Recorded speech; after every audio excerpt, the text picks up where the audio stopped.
Hello friends. तो आज हम देखेंगे EY ERP सिस्टम में सेल्स ऑर्डर कैसे क्रिएट करते हैं। तो सेल्स ऑर्डर क्रिएट करने के लिए हमें सेल्स मॉड्यूल में जाना होगा।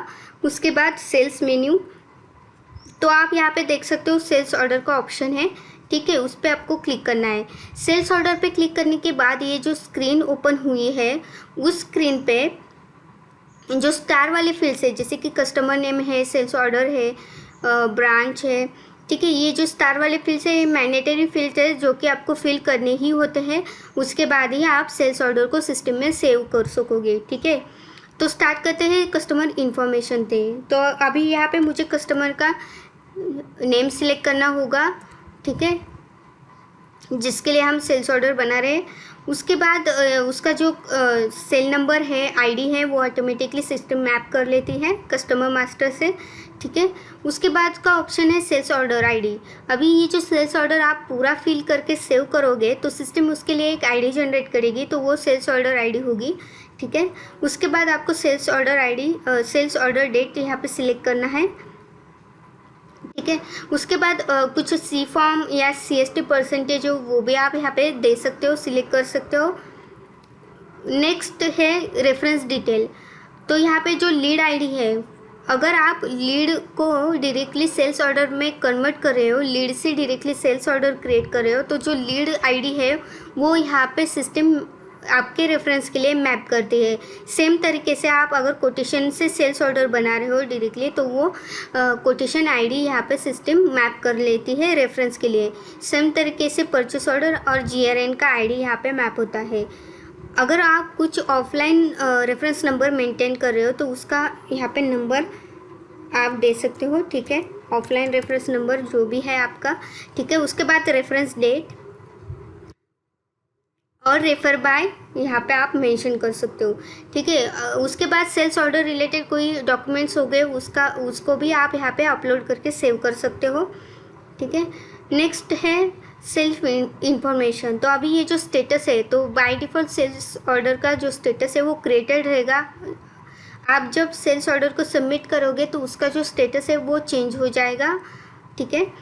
उसके बाद है ब्रांच। तो ब्रांच यहाँ पे सिलेक्ट करनी है कि आपके कौन से ब्रांच में ये सेल्स ऑर्डर क्रिएट हो रही है, ठीक है। उसके बाद सेल्स पर्सन एंड नेक्स्ट है अप्रूवल नेम। अभी ये जो डॉक्यूमेंट है, सेल्स ऑर्डर है, उसको कौन अप्रूव करने वाला है उसका नाम यहाँ पे आपको सिलेक्ट करना है, ठीक है। आप यहाँ पे पेमेंट मेथड भी सिलेक्ट कर सकते हो, ठीक है। उसके बाद sales order group, sales order category आपको यहाँ पे सिलेक्ट करनी है, ठीक है। मतलब एक ग्रुपिंग करने के लिए या फिर सेल्स ऑर्डर को एक कैटेगराइज करने के लिए आप यहाँ पे उसका कैटेगरी और टाइप यहाँ पे सिलेक्ट कर सकते हो, ठीक है। उसके बाद क्रेडिट डेज भी आप यहाँ पे मेंशन कर सकते हो। नेक्स्ट ऑप्शन है नंबर रेंज। अभी ये जो सेल्स ऑर्डर आप बना रहे हो वो बिलिंग है या नॉन बिलिंग है, मतलब ये जो सेल्स ऑर्डर बन रहा है ये बिलिंग डॉक्यूमेंट है या नॉन बिलिंग डॉक्यूमेंट है, उसके हिसाब से आप यहाँ पे नंबर रेंज दे सकते हो। नेक्स्ट ऑप्शन आपको मिलता है डिस्क्रिप्शन का। अगर आपको डिस्क्रिप्शन में कुछ यहाँ पे डालना है, ठीक है, वो भी आप यहाँ पे डाल के रख सकते हो, ठीक है। उसके बाद पेमेंट टर्म्स आपको यहाँ पे ऐड करना है। तो फॉर एग्जांपल डेज में मैंने डाल दिया 1, परसेंटेज में मैंने 100% पेमेंट टर्म्स रखे हैं और कमेंट में मैं डाल रही हूँ एडवांस पेमेंट, ठीक है। तो यहाँ पे मैंने पेमेंट टर्म्स भी ऐड कर दे। उसके बाद आता है प्रोडक्ट इन्फॉर्मेशन। अभी जो प्रोडक्ट्स या फिर मटेरियल आप कस्टमर को सेल करें उसका डिटेल्स यहाँ पे आएगा, ठीक है। तो यहाँ पे फॉर एग्जांपल मैंने सेल्स प्रोडक्ट ऐड किया है। सेम तरीके से मैं दूसरा भी प्रोडक्ट यहाँ पे ऐड कर रही हूँ,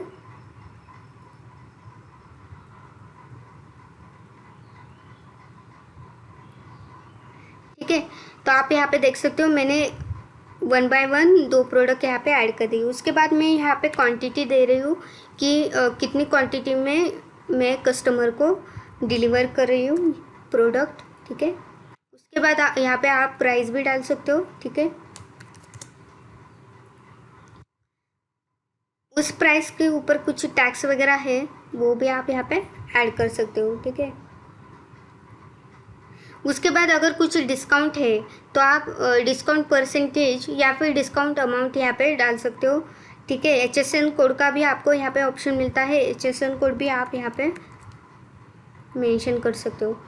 ठीक है, उसके बाद है वेयर हाउस इन्फॉर्मेशन। अभी ये जो प्रोडक्ट है वो जो मैं कस्टमर को मेरे वेयर हाउस से निकाल के सेल कर रही हूँ, कस्टमर को डिलीवर कर रही हूँ, तो कौन से वेयर हाउस में ये जो मटेरियल है वो स्टोर करके रखा है। ठीक है, तो वो वेयर हाउस मुझे यहाँ पे सिलेक्ट करना पड़ता है। तो सिलेक्ट वेयर हाउस पे क्लिक करने के बाद आप यहाँ पे देख सकते हो ये जो मटेरियल है वो कौन से वेयर हाउस में अलोकेटेड है, स्टोर्ड है। तो यहाँ पे 2 वेयर हाउस में अलोकेटेड है, तो उसके हिसाब से मैं यहाँ पे एक सिलेक्ट कर रही हूँ। तो आप यहाँ पे देख सकते हो वेयर हाउस ऐड हो चुका है। तो सेम तरीके से हम दूसरे प्रोडक्ट के लिए भी वेयर हाउस सिलेक्ट कर लेते हैं। ठीक है, ठीक है, तो आप देख सकते हो वेयर हाउस मैंने यहाँ पे ऐड कर दिया है। तो अभी वेयर हाउस ऐड करने के बाद ये जो अवेलेबल क्वांटिटी है, अभी कौन से वेयर हाउस में कितना स्टॉक अवेलेबल है, ये जो मटेरियल है वो कौन से वेयर हाउस में कितने क्वांटिटी में अवेलेबल है, कितना स्टॉक है, उसका जो क्वांटिटी है वो अवेलेबल क्वांटिटी में आप देख सकते हो। ठीक है, उसके बाद हमने यहाँ पे क्वांटिटी तो ऐड कर ली है कि कस्टमर को कितना सेल करना है। ठीक है, तो आप यहाँ पे GST वगैरह अमाउंट देख सकते हो। ठीक है, नेट पेएबल यहाँ पे आती है आपकी। नेक्स्ट है शिपिंग इन्फॉर्मेशन। अभी ये जो मटेरियल हम कस्टमर को सेल कर रहे हो तो वो कौन से एड्रेस पे डिलीवर करना है उसका इन्फॉर्मेशन यहाँ पे आता है। ठीक है, जैसे कि अगर कस्टमर के मल्टीपल ब्रांचेस होते हैं तो कौन से ब्रांच में ये जो मटेरियल है वो डिलीवर करना है, उसके हिसाब से आप यहाँ पे ब्रांच सिलेक्ट कर सकते हो। तो ब्रांच सिलेक्ट करने के बाद उसका जो एड्रेस है वो भी यहाँ पे चेंज हो जाता है। ठीक है, आप यहाँ पे देख सकते हो। ठीक है, उसके बाद POC नेम। अभी जो डिलीवर मटेरियल हो रहा है वो रिसीव कौन करने वाला है या फिर वहाँ का कांटेक्ट पर्सन कौन है, उसका नाम आप यहाँ पे दे सकते हो। ठीक है, सेम तरीके से आप डिलीवरी डेट भी यहाँ पे सिलेक्ट कर सकते हो कि कौन से डेट पे डिलीवरी दे रहे हो। ठीक है, नेक्स्ट ऑप्शन है इज़ शिपिंग एड्रेस डिफरेंट। मतलब ये नीचे जो एड्रेस है वो अगर आपको नहीं चाहिए, कुछ अलग एड्रेस आपको डालना है, तो ये जो चेक बॉक्स है उस पर क्लिक करने के बाद अब आपको जो एड्रेस आपको डालना है वो आप यहाँ पे मेंशन कर सकते हो। ठीक है,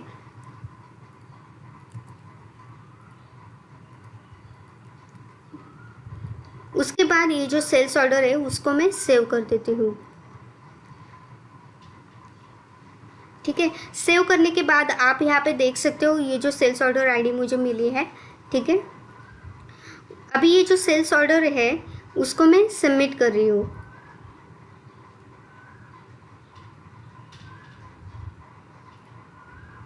करने के बाद अभी मुझे कुछ ऑप्शंस मिल रहे हैं यहाँ पे, जैसे कि पहला ऑप्शन है कैंसिल सेल्स ऑर्डर। अगर सेल्स ऑर्डर को आपको कैंसिल करना है वो भी आप यहाँ पे कैंसिल सेल्स ऑर्डर पे क्लिक करके कर सकते हो। उसके बाद क्रिएट वर्क ऑर्डर। ठीक है, अगर आपको ये जो सेल्स ऑर्डर है उसके लिए वर्क ऑर्डर डायरेक्टली यहाँ से क्रिएट करनी है वो भी आप यहाँ पे कर सकते हो। ठीक है, अगर आपको सेल्स ऑर्डर न्यू क्रिएट करनी है तो यहाँ पे न्यू बटन है, उस पर क्लिक करके आप न्यू सेल्स ऑर्डर क्रिएट कर सकते हो। सेम तरीके से यहाँ पे क्रिएट AMC है, मतलब अगर आपको सेल्स ऑर्डर का एक कॉन्ट्रैक्ट बनाना है तो उसके हिसाब से आप डायरेक्टली यहाँ से कॉन्ट्रैक्ट भी बना सकते हो। उसके बाद अवेलेबल स्टॉक डिटेल्स। अभी यहाँ पे जो अवेलेबल स्टॉक डिटेल्स है, जो भी मैंने सेल्स ऑर्डर में सेल्स प्रोडक्ट ऐड किए हैं प्रोडक्ट इन्फॉर्मेशन में, उसका डिटेल्स यहाँ पे है कि कौन से वेयर हाउस में कितना स्टॉक अवेलेबल है, ये यहाँ पे दिखाता है। ठीक है, उसके बाद व्यू बिल पे क्लिक किया तो आपको बिल मिल जाएगा, ये जो सेल्स ऑर्डर है उसका बिल मिल जाएगा। ठीक है, उसके बाद का ऑप्शन है create PO, create purchase order. मतलब अगर आपको सेल्स ऑर्डर से डायरेक्टली परचेस ऑर्डर बनानी है वो भी आप यहाँ से डायरेक्टली बना सकते हो। सेम तरीके से अगर आपने कॉन्ट्रैक्ट बना लिया है तो व्यू AMC करके आप वो AMC कॉन्ट्रैक्ट यहाँ पे देख सकते हो। सेम तरीके से अगर आपने परचेस ऑर्डर बना लिया है तो परचेस ऑर्डर को ओपन करने के लिए व्यू PO यहाँ पे कर सकते हो। ठीक है, नेक्स्ट लास्ट ऑप्शन है कस्टमर एड्रेस। अगर आपको ये जो कस्टमर एड्रेस है वो अगर आपको चेंज करना है, उसका सर्विस एड्रेस और बिलिंग एड्रेस आपको चेंज करना है वो भी आप यहाँ पे अपडेट कर सकते हो। ठीक है, तो इस तरह से हम EYERP सिस्टम में सेल्स ऑर्डर क्रिएट करते हैं। ऑर्डर मैंने क्रिएट की है उसको अगर मुझे सर्च करना है, ठीक है, सर्च करने के लिए आपको राइट साइड में सर्च का बटन मिलता है। उसके ये जो सर्च का पॉपअप है उस पर बहुत से ऑप्शन है। आप डेट वाइज फ़िल्टर लगा के भी वो डेटा यहाँ पे निकाल सकते हो सेल्स ऑर्डर का। उसके बाद जैसे मैंने कहा था कि सेल्स ग्रुप वगैरह कैटेगरी टाइप, उसके हिसाब से आप डेटा फ़िल्टर कर सकते हो, ठीक है। स्टेटस से मतलब सेल्स ऑर्डर के स्टेटस से भी आप डेटा फ़िल्टर कर सकते हो, या फिर सेल्स पर्सन का भी ऑप्शन है। ब्रांच वाइज अगर आपको सेल्स ऑर्डर निकालने हैं वो भी आप यहाँ पे निकाल सकते हो, ठीक है। अभी यहाँ पे मैं कस्टमर के नाम से सेल्स ऑर्डर सर्च कर रही हूँ, ठीक है। तो अभी मेरा जो कस्टमर था उसके नाम से मैं सर्च कर रही हूँ। सर्च करने के बाद मैंने यहाँ पे गो बटन पे क्लिक करने के बाद मुझे ये रिज़ल्ट मिला है। अभी ये जो रिकॉर्ड है उसको मैं ओपन करके मेरी जो सेल्स ऑर्डर है उसको डिटेल में व्यू कर सकती हूँ, ठीक है। तो इस तरह से हम EYERP सिस्टम में सेल्स ऑर्डर क्रिएट करते हैं और उसको सर्च भी कर सकते हैं, या फिर अपडेट करना है तो अपडेट भी कर सकते हैं। बट अगर आप सेल्स ऑर्डर को सबमिट कर रहे हो तो सबमिट करने के बाद अभी सिस्टम में आप कोई भी डॉक्यूमेंट अपडेट नहीं कर सकते, ठीक है। तो आपको अगर अपडेट करना है तो वो सेल्स ऑर्डर या फिर कोई भी डॉक्यूमेंट है वो सबमिट करने से पहले ही अपडेट करना होगा, ठीक है। तो इस तरह से हम जो सेल्स ऑर्डर है वो सिस्टम में क्रिएट कर सकते हैं।